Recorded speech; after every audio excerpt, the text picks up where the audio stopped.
So we left off last class. We went through some hypothesis testing stuff. So this is where we don't know where the population mean, or we even do this with a proportion, which is what we'll do today. So we don't know what the population mean or population proportion is. All we have is our sample.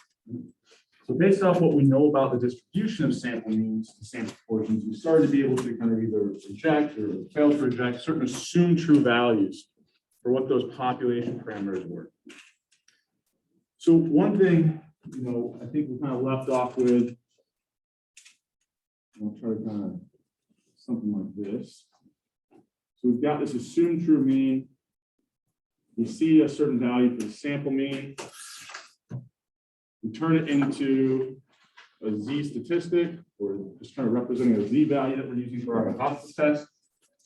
We could then look that up in the table. If we had a right tail test, right, then the area to the right would represent the p-value, or the probability we saw, the test statistic that we did. Another way of saying that is the probability we saw the sample mean that we did be as far away from that assumed true value. Right? That represents our p-value. If that was less than this alpha that we set, which is kind of our threshold, then we reject it, right? If the likelihood of seeing the sample mean we saw was really, really low, lower than kind of 0.05 could be an alpha value, so less than a 5% chance of seeing the sample mean that we did, right? Then we're okay rejecting what we assume to be true. Because if the probability gets below, just as a hypothetical, an alpha of 0.05, well, then it's probably true that what we assume to be true isn't in fact the true population mean. It's probably the case that the sample mean is a lot closer to whatever that sample mean we saw was. So that's kind of where we left off. So when we make this rejection decision, right, we're setting alpha at kind of those traditional kind of benchmark values we've been thinking about, even with confidence intervals. So this was like 0.1, 0.05, and 0.01. This kind of corresponds to the 1, 10, or 5, and 10% significance level. Or just like we did with confidence intervals, that would then correspond to the 90, 95, and 99% confidence level. So even though we're rejecting this assumed true value, our null hypothesis, we're only rejecting it with a certain level of confidence. Okay? So we can be wrong. We can make errors. So we'll talk a little bit about those today and kind of lead us into the kind of then doing hypothesis testing with proportions. And I'll show you a slightly different way of kind of approaching these hypotheses. So type 1 and type 2 errors. Type 1 errors are basically when we reject the null, even though we shouldn't have been. So you can imagine, I guess I'll leave that up there. When I'm choosing alpha, for instance, I see this sample mean, I can find kind of that p-value. When I set alpha, what I'm really doing is saying, if I see a sample mean, right? If I want alpha in this right tail, if I see a sample mean anywhere in this range, its p-value is going to be less than alpha. So when I set alpha, I'm really saying that alpha, seeing that area in the tail, or that probability I see a certain value or anything above it, that's kind of like setting a threshold. And if I see a sample mean anywhere to the right of that, I know that that p-value is going to have to be less than alpha. The problem is, if what I assume to be true ends up actually being true, right? My assumed true value of the mean ends up being kind of like exactly right. Well, then anytime I see a sample mean over here, I would have been rejecting the null because the p-value would have been less than alpha. And I would be rejecting the null even though I shouldn't have. So that's my type 1 error. Whatever I'm setting alpha at, that's the proportion of times I'm going to be making a rejection decision even though I shouldn't have. Right? Or like the proportion of times I'll be incorrect. The other one's a little bit kind of harder to visualize. I'll try to give you a visual here in a second. We'll kind of talk through it first. So the type 2 error would be if I fail to reject the null, even though I should have been. So it's kind of like the reverse of a type 1 error. So you can kind of imagine we have two situations where we're right. We fail to reject the null, and the null ends up being true. Okay, we made the right decision. Or we reject the null, and it ends up the null is false. Okay, we made the right decision again. The other combination, right, would be if we rejected the null, and in fact ends up being true. That was our type 1 error. That'd be the proportion of type 1, or proportion of times we're wrong for our type 1 error. If we fail to reject the null, and it ends up being false, right? We should have rejected it. That would be our type 2 error. So I'll try to give somewhat of a visual for type 2 error. It's a little bit harder, and we won't really, we're really only going to be using the type 1 error, and we're going to be using that alpha value. Right? That is our type 1 error that we're setting. But I think it's important to be able to think about this in a broader context. So having a visual for type 2 error maybe will help make a little more sense of the things that we're doing. So I've got this assumed true value for my mean. Right? And I can put numbers. This maybe I see a sample mean of, I don't know, something like 20. So I could find that probability to the right of it. And maybe based off the, well, let me draw a little bit different. I think I make this really extreme to kind of sell this idea. Let's say I saw a value of something a lot closer to 10, so like 12. Okay? So for a value that's really close to that assumed true mean, that's what I see as my sample mean, that value of 12.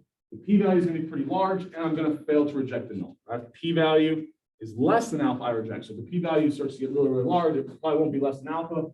I fail to reject. But what if after the fact, so let's say I do this hypothesis test, a month down the road, I actually am able to observe the population data, and I can figure out exactly what the population mean was. And let's assume that the true population mean, was quite a bit higher. Right? But I just so happened to see a sample mean that was really unlikely, right? Since this was the true population mean, seeing a value of 12 would have been really unlikely. But that's what I saw from my sample mean. I just lucked out and got a very unlikely kind of value as my sample mean, or maybe my sample was just kind of a little bit biased. And so even though I was failing to reject that assumed true value of 10, I really should have been, because the true population mean was just really, really high, right? I was up there at 25.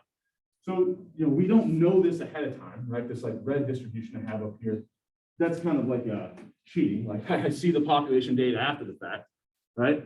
But we do know that that can occur, right? We can make these type 1 errors. Okay? So we've got type 1 and type 2 errors. Just basically the same exact thing that I was just talking about on the slide, except for we're going to start calling that type 1 error. That's that alpha we set. We can choose the amount of type 1 errors we want to make, or the proportion of type 1 errors that we're going to make. So we typically reference this alpha value as kind of our significance level. So when I'm saying things like, so here's my significance level, we kind of think about we've got the 10, 5, and 1% significance level. And if it helps, those kind of correspond to our 90, 95, and 99% confidence levels. Right? And the reason why I introduced this idea of significance is because kind of some future topics, like when we get to regression, we always kind of reference the significance level as opposed to the confidence level. So I want to start being able to kind of use those interchangeably. Right? Significance levels are basically just whatever the percentage, I turn alpha into a percent, and then our confidence level will just be kind of whatever gets us up to 100%. So, I always thought this was kind of a goofy example, but let's say we start out with no hypothesis that somebody's not pregnant.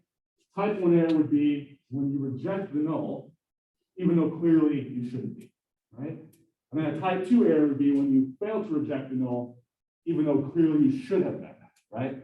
So this is this idea of type 1, type 2 errors.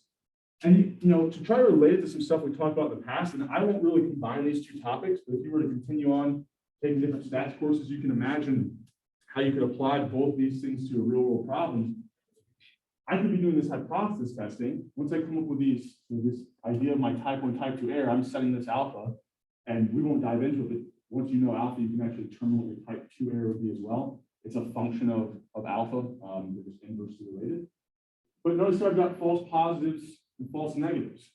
That sounds kind of similar to what we were doing with Bayes' theorem. Right? So you can these things are kind of closely related. You could be applying both at the same time. We won't do that. We're just going to focus on only using hypothesis testing here. But you can see this relates to some other stuff we talked about. So we've got this type 1 error. I've already mentioned we've set typically these 3 benchmark values of 0.1, 0.05, and 0.01. That kind of correspond to making errors 1, 5, and 10% of the time. Type 2 error, I won't waste too much time on this because I'm not going to ask you any questions about this on the exam. We're not going to really use this too much in this class.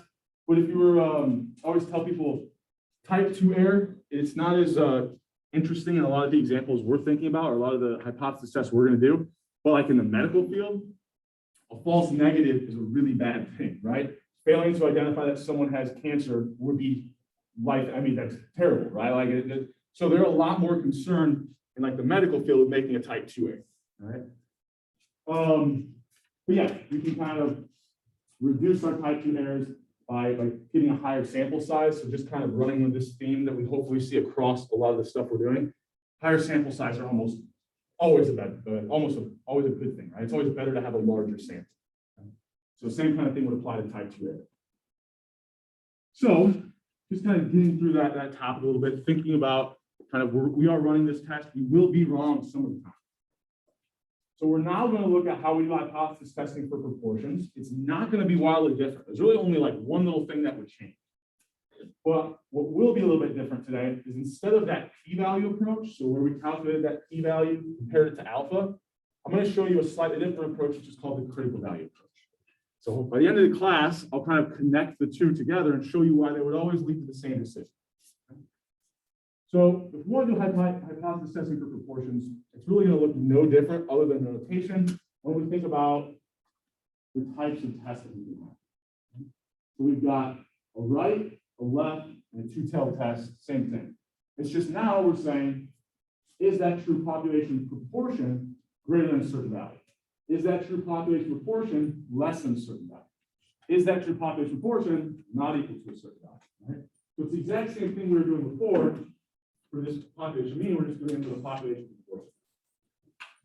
So we've got our two one-sided tests. As I said, how do we identify what type of test we have?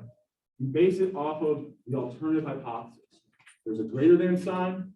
That's a greater than a right-tailed test. Less than sign, less than left-tailed. Not equal to sign, two-tailed test. Oh, there we go, two-tailed test. So same things as the mean, just we're now looking at proportions. So we've got our kind of first two steps look exactly the same. We figure out what the known alternative hypotheses are, and then we kind of determine, well, what alpha level are we going to use? Now, typically in practice, we can just use all three. It's pretty easy to do. Once you're doing one, you might as well do all three of them. Now, the step that's going to look a bit different from the p-value approach is instead of using my test statistic to find a p-value and compare a p-value to alpha, I'm going to use alpha to find something that we're going to call critical values. Okay? Once I have those critical values, I'm then going to calculate my test statistic. I'll come back to this in a second. And then I'm going to compare that test statistic to my critical value. If that test statistic is larger in absolute value than my critical value, we'll say I reject. So I'll write that up here on the board to kind of sometimes say things that can get lost a little bit. So essentially what I'm going to do is say, and I'll do a right-tailed test first. I think that's kind of easier just to deal with positive values. If I want alpha to be in this right tail, I can find a z value that would give me that desired alpha in the tail. So all my critical value is a z value, right? And it's the z value, or the number of standard deviations away from that assumed true, in this case, proportion, that would give me my desired alpha in that tail.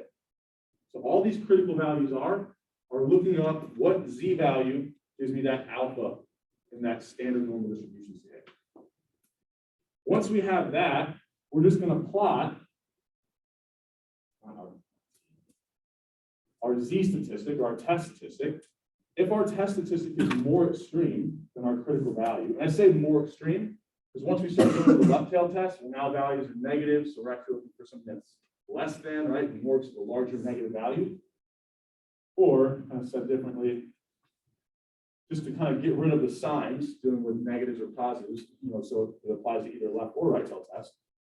If the absolute value of that test statistic is larger than the absolute value of my critical value, then I reject, right?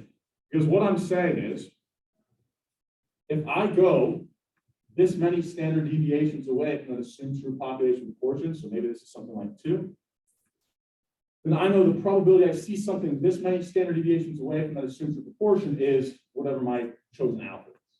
So if I see anything even further, right, I know that that's going to fall below kind of that probability I was okay with, kind of setting that threshold at. Anything past that point, it was more unlikely for me to see that as a sample proportion, and so I'm okay rejecting.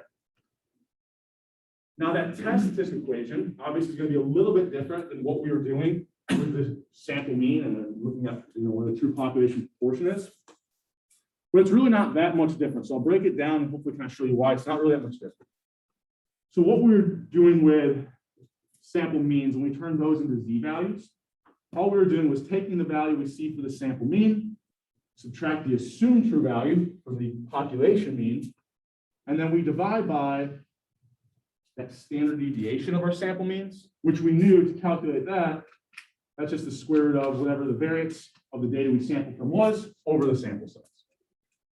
When we want to do a z-value for a sample proportion, well, now instead of the sample mean, we're just looking at a slightly different statistic, the sample proportion. So we'll then subtract the assumed true value of the population of that statistic, right? The population proportion. And then here, we'd be dividing by the standard deviation of our sample proportions instead of the standard deviation of our sample means. And when we're doing confidence intervals and things we talked about, that's just the population proportion times 1 minus the population proportion over my sample size. Now, obviously, I don't know the population proportion, but I now have an assumed true value for it, so I can use that, right?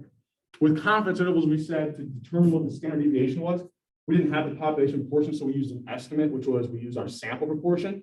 Well, with hypothesis testing, we don't have to use our sample proportion because we have an assumed true value for what that population proportion is. So it's really kind of the same idea, it's just to calculate these standard deviations, slightly different equations, right? Kind of like we was with confidence intervals. Questions up to this point? I'll kind of work through an example here with critical values and be a little more specific about them. So when we're looking up these critical values, it's whatever that z-value is that gives us the desired alpha in the tail, right? Excuse me. So I'm going to skip ahead here and I'll come back to this. Maybe. Oh, there it is. Maybe I should check the slides. So I kind of have on the board, I showed you how to find the critical value, or kind of what the critical value represents for a right tail test. For a left tail test, it's going to be the exact same thing. It's just what z-value gives me alpha in that lower left tail. So our left and right tail critical values will be exactly the same, right? Because it's the same alpha in the tail. It's just for a right tail test, only evidence on the right goes against the null, right? Or only evidence on the right supports the alternative hypothesis. So all of our critical values for a right tail test will be positive. All of our critical values for a left tail test will be negative, because we're always looking at small alpha values, right? 0.1, 0.05, 0.0. Yeah. Yeah, just do the absolute value. And then, so when we were dealing with confidence intervals, we said we kind of think about taking the absolute value, but that was only because the positive and negative were already built into that confidence. We're looking at two sides. Here, with a one-tail test, remember, only one side has evidence that goes against. So the sign matters, right? Because for a left-tail test, we're going to be seeing sample evidence that's below that assumed true population proportion. So here, yeah, the sign matters. Now, when it comes to making a rejection decision, you want to think about the absolute value. Your critical value is still negative or positive. I just say this because to me, this is an easier way to remember it than, okay, for a left-tail test, if I set my critical value, then I actually reject if the test statistic is less than For a right tail test, I only reject if it's greater than. So instead of kind of switching this terminology, it's just easier, and I won't even usually say absolute value. What I'll usually say is if your test statistic is more extreme than your critical value, right? Or larger in magnitude. So for a two-tailed test, right, what I kind of usually say is alpha is the area in your, usually write it like this, so area in the tail. But if you have two tails, a two-tailed test, it's the area in your tails. So notice for a two-tailed test, alpha is the total area in my tails, so there's alpha over 2 in each tail. A two-tailed test, when you're finding critical values, it's exactly like we're doing confidence intervals, because now evidence on either side matters. So for a two-tailed test, if I saw a test statistic out here, I would reject, or if I see a test statistic out here, I would reject. Because evidence on either side of that assumed true value goes against the norm. So alpha is the total area of my tails. But for a two-tailed test, that means there's alpha over 2 in each tail. So my critical value becomes critical values, right? Now it's the same value, but one's positive, one's negative. So kind of typically how we'll write this.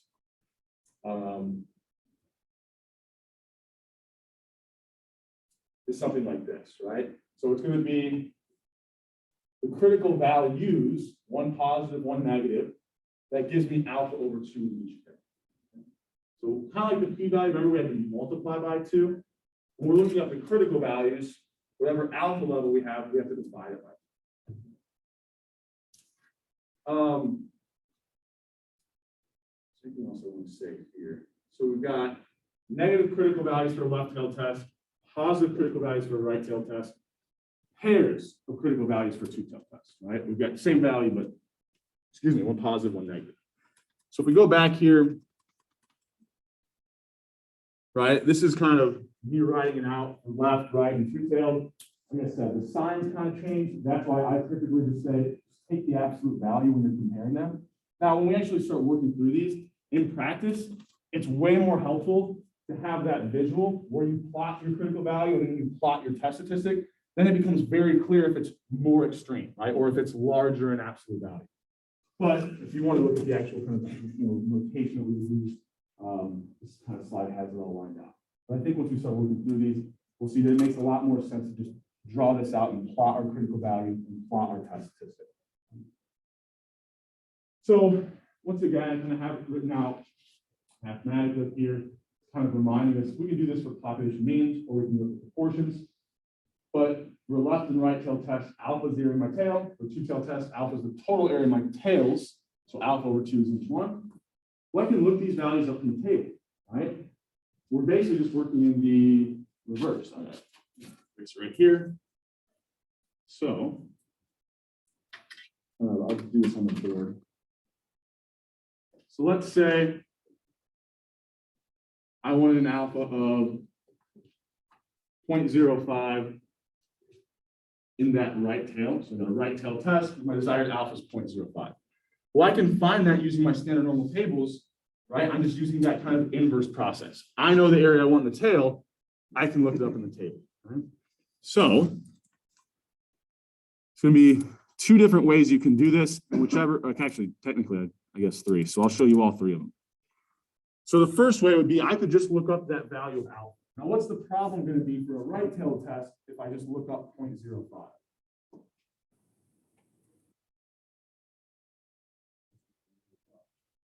Yeah, so it's the area to the left. So technically, what I really want to look up is 0.95.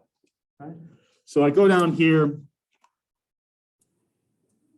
I try to find 0.95. Looks like I'm in between these 2 values. So 1.64 and 1.65. So I can take the higher of the 2, 1.65.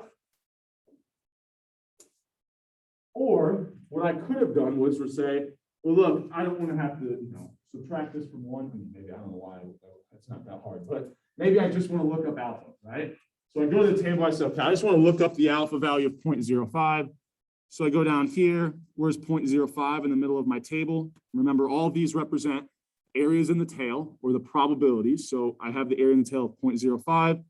I'm in between these 2 values. negative 1.64, and negative 1.65. And then I just remember, well, it's a symmetric distribution. So if negative 1.65 gives me 0.05 in the left tail, the positive 1.65 will give me the area in the right tail. So either way, you can look it up either way. Whichever one kind of lines up with your thinking. You just look up alpha, and then remember, oh yeah, it's a right tail test though, so it's that value but positive. Or you could just look up the area to the left, which the area to the right is 0.05, the area to the left would be 0.95.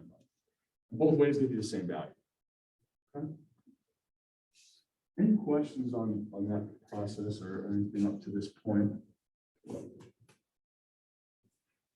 Okay. So we're really just using that inverse process that we've used in other examples. Now, I always hesitate to do this because to me, it's much easier. It makes a lot of sense, but then sometimes I think it confuses people. But I'll try to explain it, and if it doesn't make sense, we'll just go back to doing it this way, that's fine.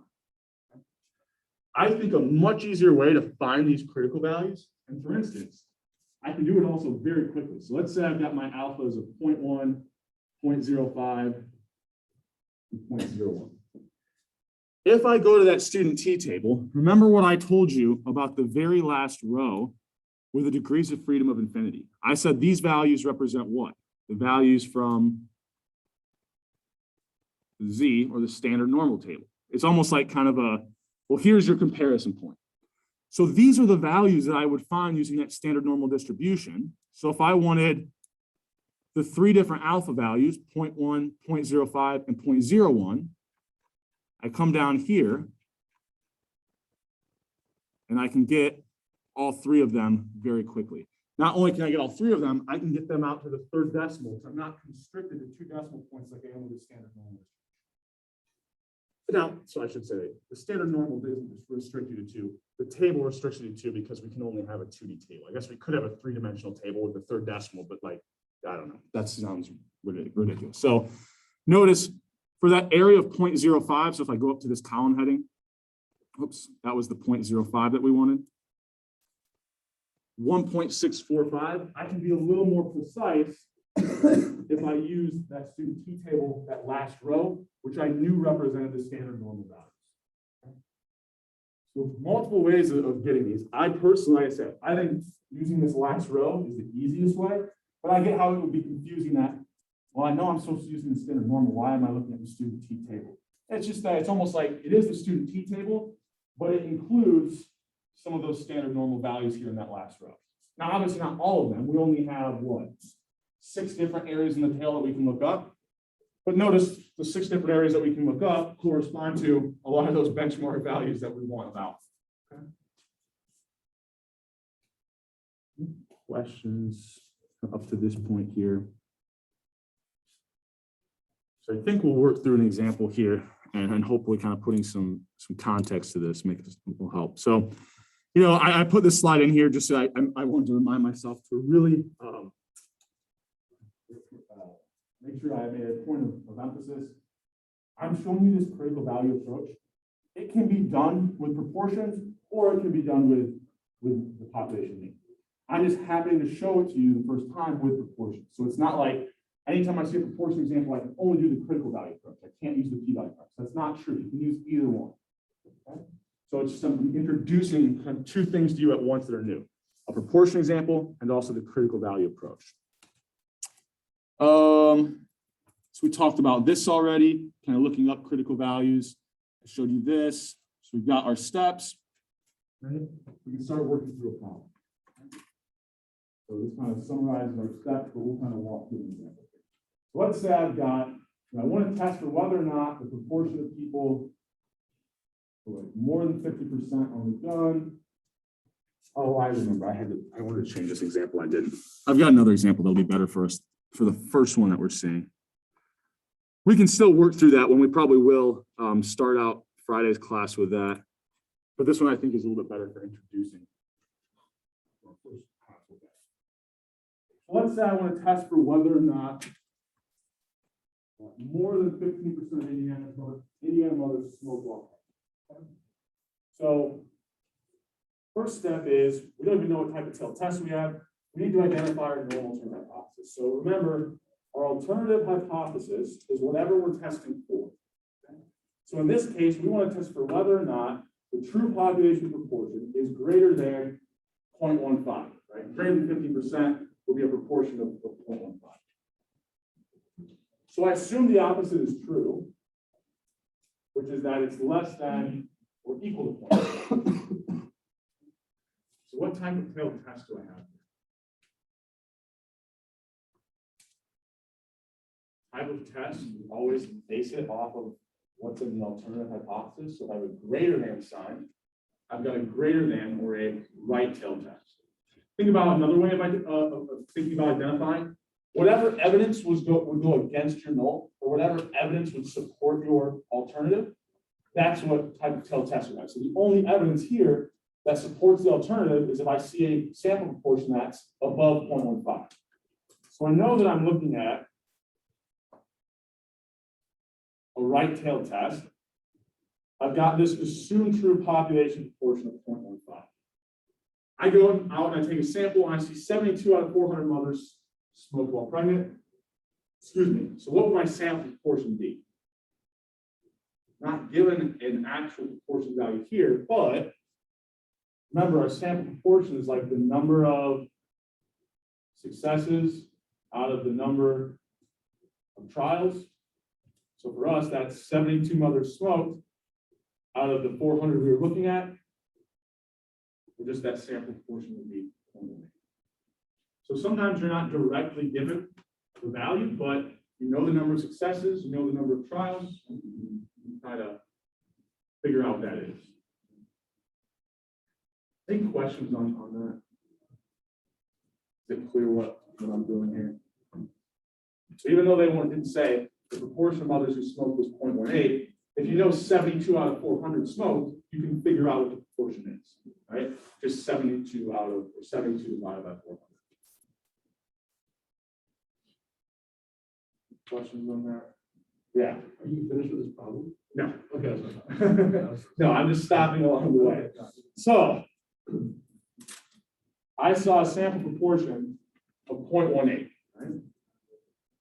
The next step, well, I can kind of do it in either order. I can do one first and then the other, or it doesn't kind of see here. So here I've got first, and this is probably the easier way to do it, I would argue. Now I'm going to find my critical values. I know that eventually I have to turn this into a test system, right? I could do that right now, or I can wait and do it after I find my critical values. Okay? So I'm going to look at my critical values first. Ultimately, the order doesn't matter. So I want to find 3 critical values that correspond to an area of 0.1, 0.05, and 0.01 in these right tails. Once I find those values, I can think about it as my rejection region is just the area to the right. So once I have these values, I'll then plot my test statistic, whatever that, using this to find my test statistic. If that's in the rejection region, I reject. If it's not in my rejection region, I fail to reject. So I'm looking at this. I've got a right tail test. What should the sign of my critical values be? Okay. I'm dealing with a standard normal distribution. Remember, it's centered around 0. So if I'm wanting these relatively small values in my right tail, I'm going to have positive critical values for the right tail test. Right side of the distribution is above 0, so they're positive. The left side, if it's a left tail test, they would all be negative.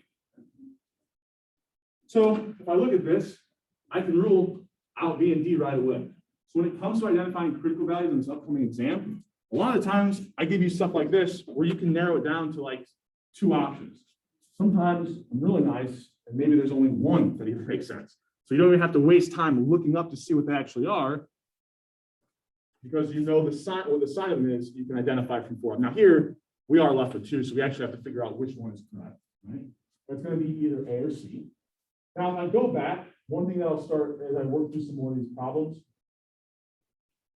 I'm always going to find the same 3 critical values for a left tail test, a right tail, right tailed, left tailed, and 2 tail test. They just always will be the same. If I'm looking up the same 3 alpha values, I'm always going to find the same 3 corresponding z values. Right? Now those values are going to be a little bit different for my 2 tailed test because I've got alpha over 2 in each tail. right? So it's kind of a smaller area than tails there. But for a left and a right tail test, right, I'm always going to find those same values, and then the same, but for left tail test, the negative, for right tail test, the positive. Now, I wouldn't suggest memorizing these values, but I guess technically you could, right? Or go back to where we were at in that problem. There we go.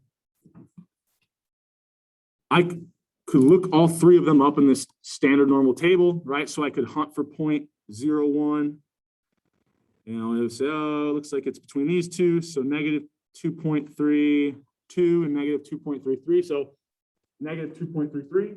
Oh, but I'm dealing with the right tail test. So it's going to be that value, but positive. Or I could use what I said was kind of that nice shortcut, at least I think it is. If I want to look up the same the three values of 0.1, 0.05, and 0.01, go down to this very last row, 1.282, 1.645, and 2.326. Now I've got my three critical values right away. Once I have those critical values, that helps to have the visual. You can plot them.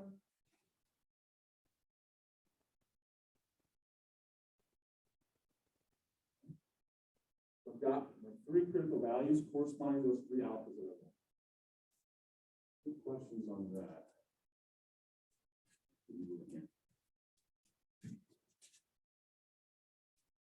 Okay. So I've got my three critical values. The next step is I have to find my test. Okay. Now, I think this is a relatively easy step once we have the formula in front of us. So I would start looking at that practice exam material folder. You've got the formula sheet in there. It's got three test statistical equations up there. We've already kind of thought about one of them on Monday, which is turning a sample mean into a test or a z-statistic. Now we had one today I showed you earlier, and I'll remind you what it was, but it was a test statistic for a sample proportion. And then Friday, we'll kind of finish up this idea of hypothesis testing with, well, what if I only have this sample variance? That's really not going to change a whole lot, so it's too crazy. But here, one thing about my test statistic, we'll just write it up here so we kind of think about it.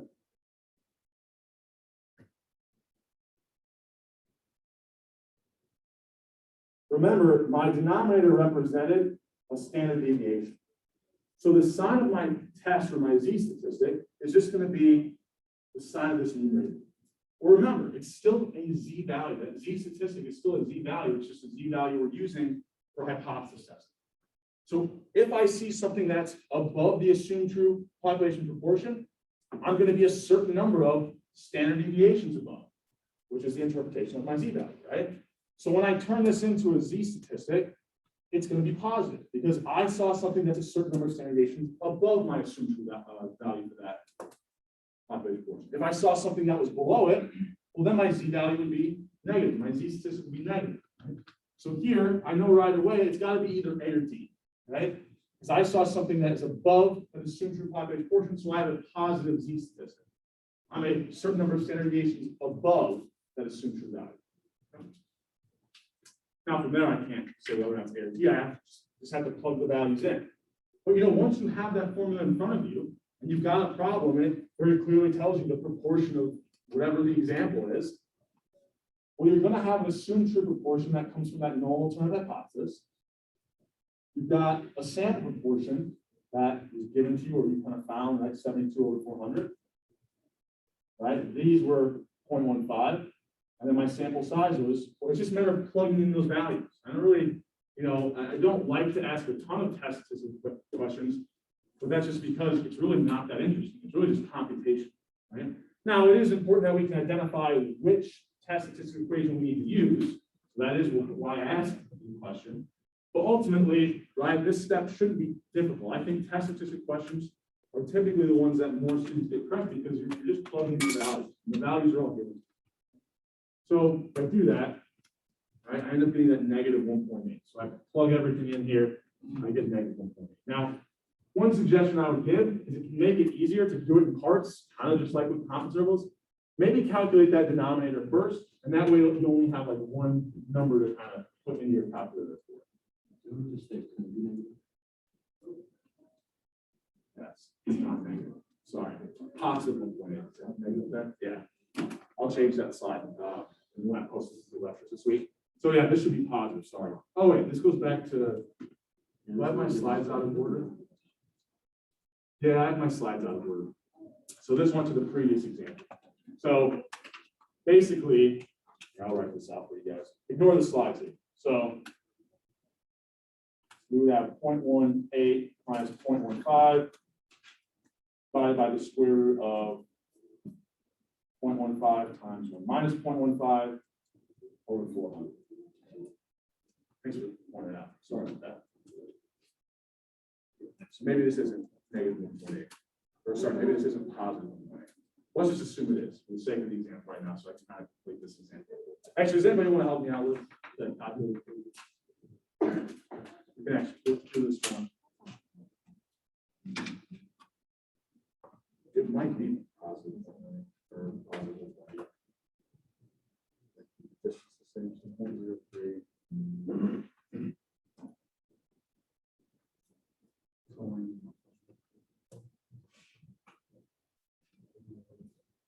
What did you do? Nobody wants to help me out. I got numbers. Yeah, 1.68. 1.68? Okay. That sounds about right. So 1.68 ends up being our test statistic or our Z statistic. Okay? So the final step is I've got my critical values and I have my rejection regions, right? Once I calculate that Z statistic, I'm just going to plot that Z statistic against my critical values. So where would 1.68 go? Looks like it would go right about here. So I was just plotting my test statistic here against my critical values. So it's in my rejection region. Here, this was an alpha of 0.1. So 10%, 5%, and 1% levels. So I can reject at the 10% significance level. I can reject at the 5% significance level, but I fail to reject at the 1. Right? I'm just a little bit outside of that range. So you kind of think about reject, reject, fail to reject.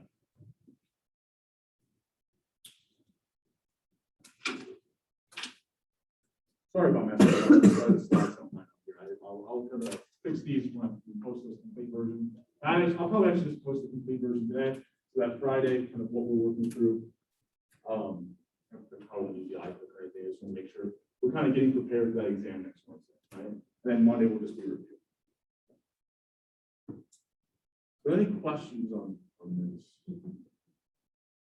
And we can go back to that rule I told you. And now it's positive values here, so it doesn't really change much. But I could have taken the absolute value of my test statistic, and if it was greater than the absolute value of my critical value, I said I reject. Well, in this case, the absolute value isn't doing things, so I'm dealing with positive values. But notice when my test statistic was greater than my critical values, I rejected. When it wasn't greater than, I failed to reject. But the visual, I think, just makes it easy, right? Once I plot my test statistics and I plot my critical values and I plot my test statistic, it's kind of clear to see, was it kind of in the rejection region? Was it more extreme than those critical values? And if it was, I can reject. Yeah, I want to try to wrap something here. Okay, that's 6 minutes. So I'll do this now instead of working through some more examples. So we'll work through a few more examples to start class out on Friday, and then I'll show you how we do hypothesis testing if we have a sample mean, but only a sample variance. Not much is going to change. We have the same two approaches, so there's no new approach to introduce. So we might even be able to kind of start doing, I'll probably just work through more problems. It won't look like review, but it kind of will be. But I want to kind of connect these two approaches and show why they'll always give you the same outcome decision. So in fact, if I had 1.68 there, if I go and look that up on my standard normal table,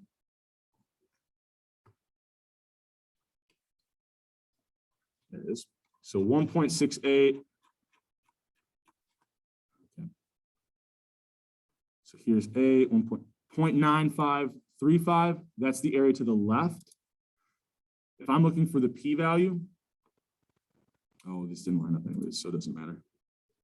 Kind of exit out of that so we don't have anything distracting us in the background. So I have 0.9535 was the area to the right of that test statistic. If I subtracted it from 1, that would have given me my p-value. So it would have been like what, 0.0465, I think? Subtract 0.95, whatever it was from 1. So notice, if this is my p-value, well, that's going to be less than an alpha of 0.1. It's less than an alpha of 0.05, but it's not less than an alpha of 0.01. So I end up making the exact same rejections. So the reason why that holds is because if I think about my standard normal distribution, and I'll use a right tail test example, but we could do left or two. Whenever I'm finding this critical value, it's a critical value that corresponds to a certain alpha level in that tail, right? That was kind of how we were looking these critical values up. When I think about my test statistic, it corresponds to having that, whatever that p-value is in my tail, or a certain test statistic gives me this probability to the right, or gives me that p-value, that probability I saw that value or anything high. So if my test statistic is ever greater than my critical value, I said I reject. Well, if my test statistic is ever greater than my critical value, automatically my p-value is going to be smaller than alpha. So it doesn't matter which ones I compare, because I know that if my test statistic is greater than the critical value, then the p-value would have to be less than alpha. If my p-value is less than alpha, well, I know then my test statistic would have to be greater than my critical value, right? It doesn't matter which kind of axis I compare these on. Right? These are direct mappings. So I can either compare the areas in the tail, so p-value being less than alpha, I say I reject, or I can compare the values on my x-axis. If the test statistic is larger than my critical value, I reject. So it doesn't matter which way we do this, it's always going to kind of lead us to the same decisions. So p-value approach, critical value approach, both kind of line up. So one thing that I'm tentatively thinking about doing on the exam, and I might have a little bit more open discussion on Friday, is leaving an open-ended question to where you can kind of choose whether or not you use the p-value or critical value approach. Not sold on it yet, but I'll think a little bit more about it. Might have an idea for something like that I'll kind of bring up on Friday and Monday. But right, we can use either approach, end up with the same decision. We'll just go more practice of hypothesis testing on Friday. Probably that will be mainly what I review on Monday, unless bring specific questions. And that should lead us right up into that second exam. Okay? If you have any questions as you're working through kind of homeworks, I would suggest kind of working through as much as you possibly can. The last couple of questions we won't cover until Friday. Might be able to kind of work through even parts of those without the discussion we have Friday. So I will see you guys on Friday.